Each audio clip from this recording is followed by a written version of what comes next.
we're going to trigger people to shop. Like there is just a lot of that fear around contacting customers. We need to have conversations with them to talk about what their coverages are, what they should be doing, what the industry is looking like right now, all those things. But if we don't start the conversation, it's not going to happen. And then as different options come up in the marketplace, like adding utility line and water backup, we'll develop the talking points on that. Well, hello, everybody. Great news. We have a special guest on our Ridiculously Amazing Insurance Agency podcast. We have the crew from Hopmeier Evans Gage Insurance here, and they are actually one of our clients of the month, or I should say the quarter, because we do it quarterly. So I'm pleased to introduce Dave Evans and Angela Temple. How are you guys today? Great. Doing good? Good. Well, we're excited to be here too. So why don't we start by just a little background of who you guys are, where you're located. Tell us just a little bit about your agency. My goodness, the makes me feel older. So I've been in the agency since 1989, believe it or not. I was in some public accounting before that didn't quite suit my needs. And then I joined the family agency. Angela's been with us. I'll let her answer that. Yeah, but let me answer that. We're in Schenectady. Yeah, that's upstate New York for anyone. Don't try to spell it. Yeah, my name's Angela Temple. Yeah, I've been with Hopmeier Evans Gage since, I don't know, it's been 17 years. And I started as a receptionist, and now, I don't know, I forgot my title. That's what happens when you're manager. Having fun, Angela. You just forget all the... Yeah, I just show up because I want to. No. The paycheck's just a bonus. Dave's writing notes. I got to be careful. So tell us a little bit about the agency. How many people? Do you do personal, commercial, a little bit of everything? And maybe, Dave, tell us a little how the agency started even. Sure. I didn't answer your first question. So let's go with, we have about 7 of us, including a couple part-timers, 1 VA down in Brazil. We have 2 locations, and 1 location's a 1-man, 1-person office. We're all connected into Hawksoft here. And we are, I would say, a generalist. We are not in the mid-market range. We are 70% personal lines, 30% commercial. Pretty much always have been just about that. Great. And how many team members do you have? We have a total of 7, Kelly, plus myself. And sometimes I don't know if I should count myself or not. I guess it's only if you're fully engaged that day. And I'm sure some team members count for 1.5 people sometimes because they do such a great job. That's a very fair statement. Without the team, Hopmeier would not be here. That's a very true statement. I believe that to the core.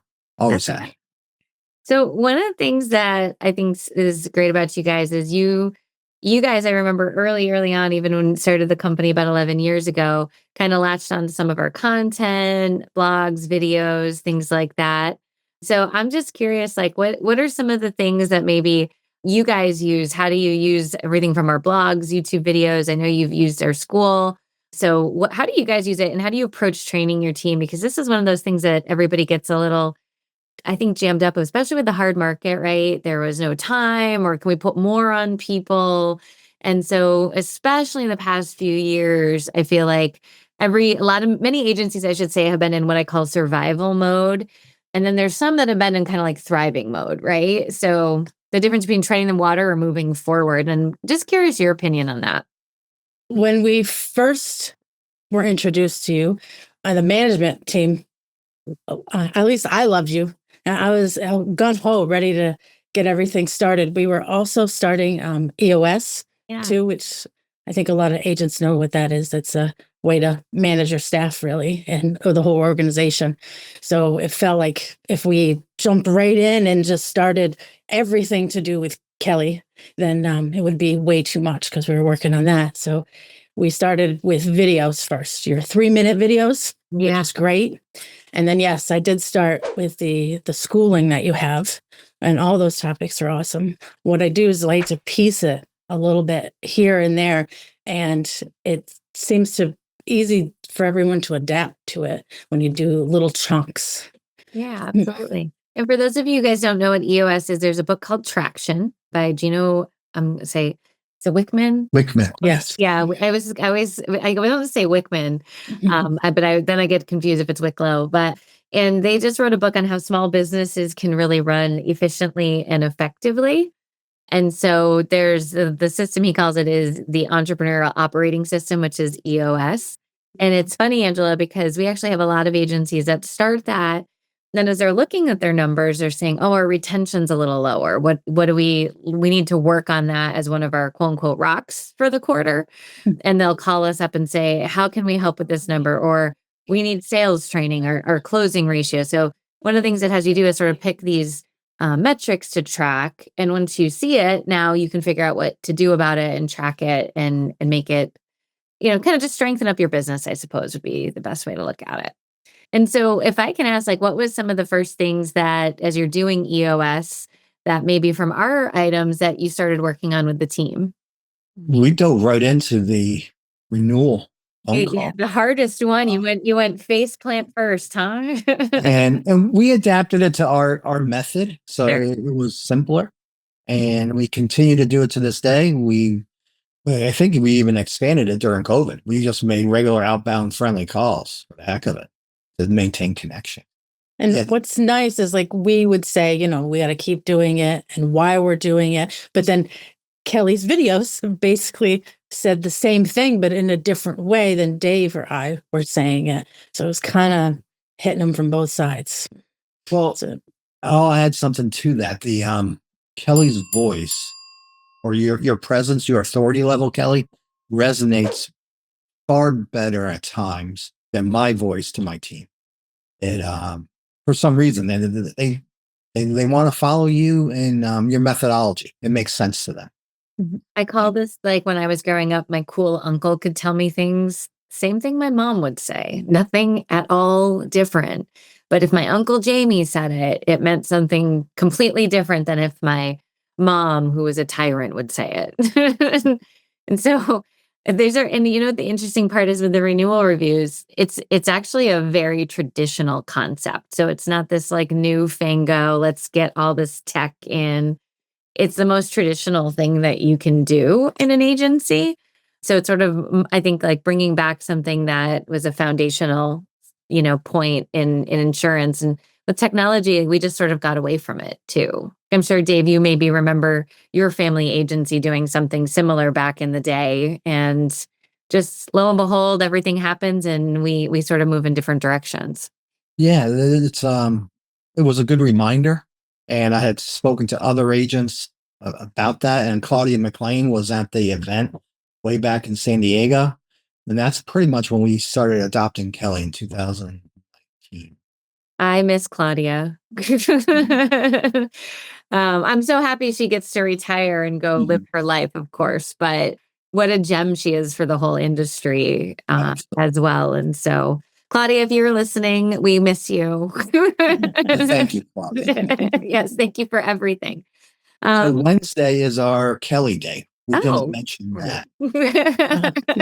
yeah. So we have Teams meetings 3 times a week. And Mondays can be shortened. Fridays are usually just pulling it together because we have our EOS meeting on Thursdays as the management. But Wednesdays is training for the whole staff, all of us together. We do it all together. And usually it's a Kelly topic. Well, thank you. I'm so glad I get to be with you on Wednesdays. So, I think a lot of people, when they hear the renewal reviews, because that was one of the areas you brought up, and I just spoke in Michigan. I spoke in Michigan, and then I also talked to a new lead yesterday. And the initial reaction is it can't be done. Like people don't have time. It's going to cause remarketing. It's almost like you mention it and like fear floods in. We're going to trigger people to shop. Like there is just a lot of that fear around contacting customers. Maybe you could just share what your team's experience has been, because I think that there's like a lot of false beliefs around this topic out there. And obviously you've been doing it for a long time now, so it has not imploded your agency. No, I think it's strengthened it. honestly. What we did was, yes, we got all those same pushbacks that you just mentioned, all of them and more probably. But what we did was we tried to make it a little less impactful for the staff by having phone drops make the phone calls. So then the customers call us because they seem, everyone seem it's easier when the person calls you and asks you a question than when you have to call them. And that seemed to help a lot. And the fact that our core values is customer first. And, for the customer, we need to have conversations with them to talk about what their coverages are, what they should be doing, what the industry is looking like right now, all those things. But if we don't start the conversation, it's not going to happen. And we don't follow formal scripts, Kelly, but we do talk about introducing talking points for the team. And we do some minor role play what those talking points are. And then as different options come up in the marketplace, like adding utility line and water backup, we'll develop the talking points on that, share with everybody. And then the team can make their own conversation. It's also amazing to me, like one of the parts that I always love when I get to work with a team directly on the renewal calls is somewhere along the way, like the little light bulb goes out and they'd be like, people are thanking us for doing this. People are happy we did this. And it sort of changes that whole vibration of this like contentious relationship in insurance between the big bad insurance people. And I'm just the little guy trying to make ends meet and protecting my house and I got to buy it.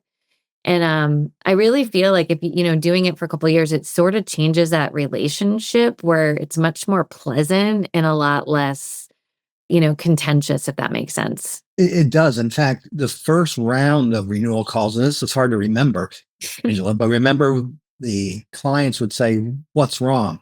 I paid my bill. I paid my bill. Why are you calling? It's so evident in what you just said. That's really the result of that. And then that goes away. And then we tried to even make the conversation deeper as years go on.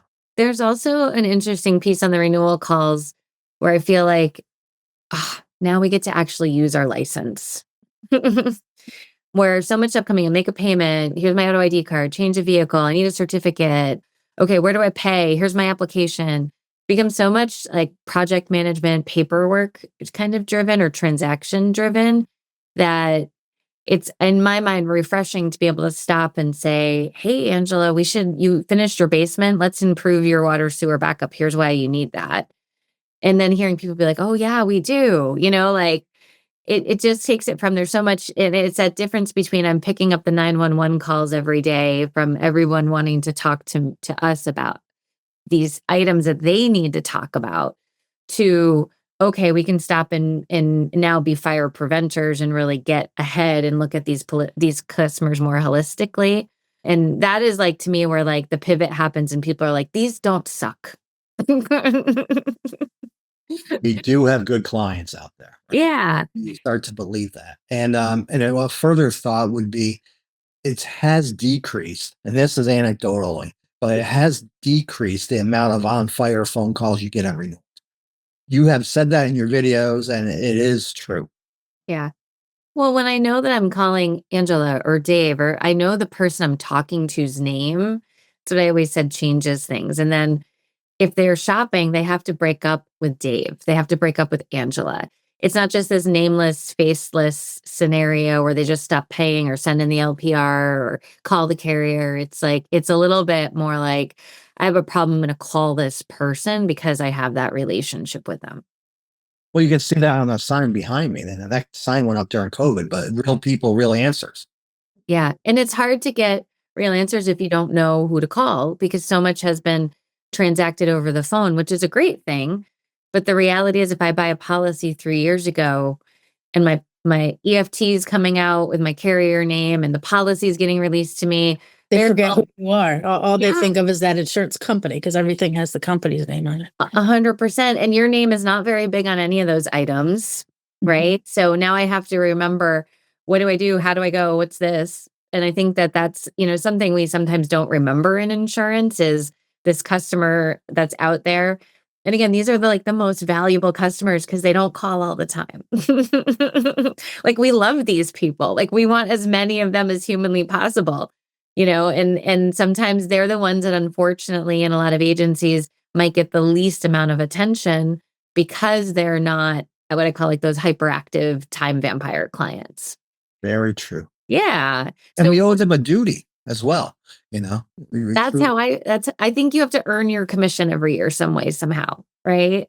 We love renewable revenue, but it's so easy to forget about some of those people. And then you end up over servicing the time vampires and there's no space left, unfortunately, for everybody else. So we can donate those time vampires to the competition and let somebody else go handle those, right?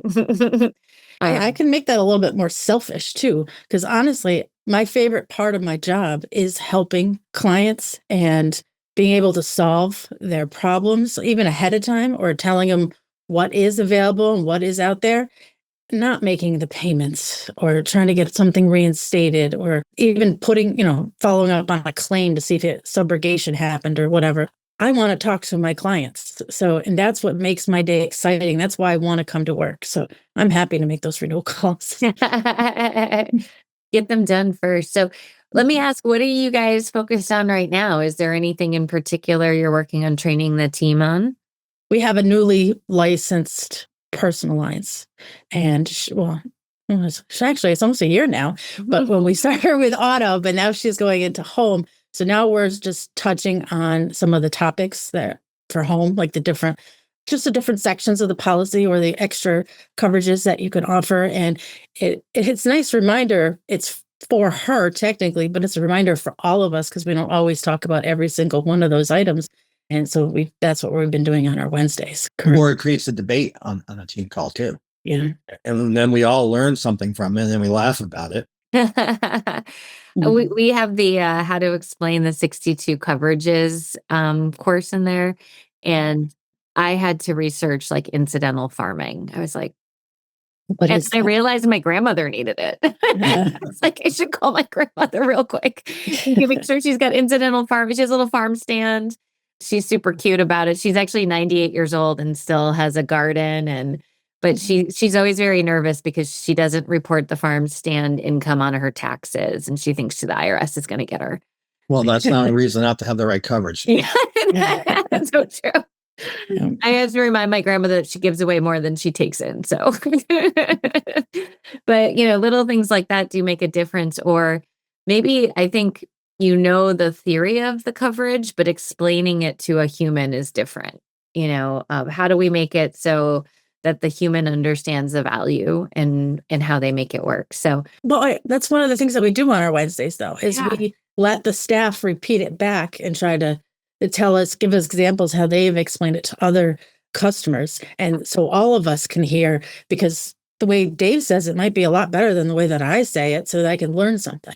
Well, and I think too, probably like the collective knowledge of like claims examples, because for that new team member, that's one of the things that's always hard. Maybe you don't have an umbrella claims example, right? But other people at the table do. And then you can start sharing and explaining.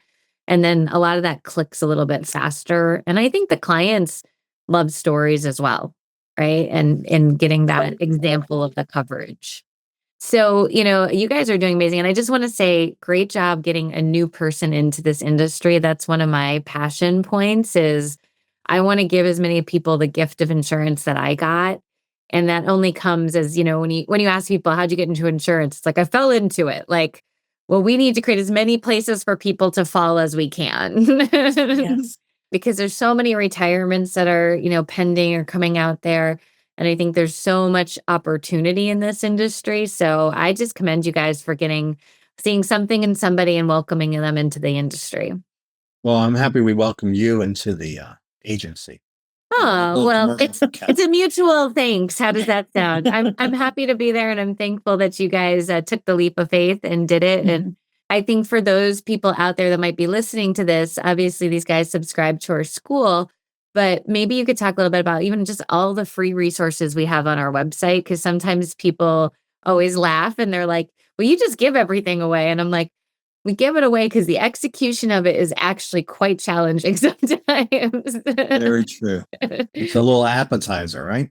Well, and I like to say, hey, there's a lot of agencies that are scratch startup agencies out there that maybe this isn't in their budget, right? But if they can take it and run with it, or it can support something that you're saying to a team member, it's all an ecosystem at the end of the Very day. true. And sometimes we did maybe 2 months ago. I had everyone on the team go through your website, what's available and what they wanted to vote on to do next. Oh, cool. It wasn't about us, it was about them, and it refreshed everybody about your topics. And Yeah. then there was a little debate what to start with. What were the debate? What was the two top winners? I'm just curious. I don't remember that conversation. I'm sorry. I have to write everything down, otherwise it's not in this brain. No, that's awesome.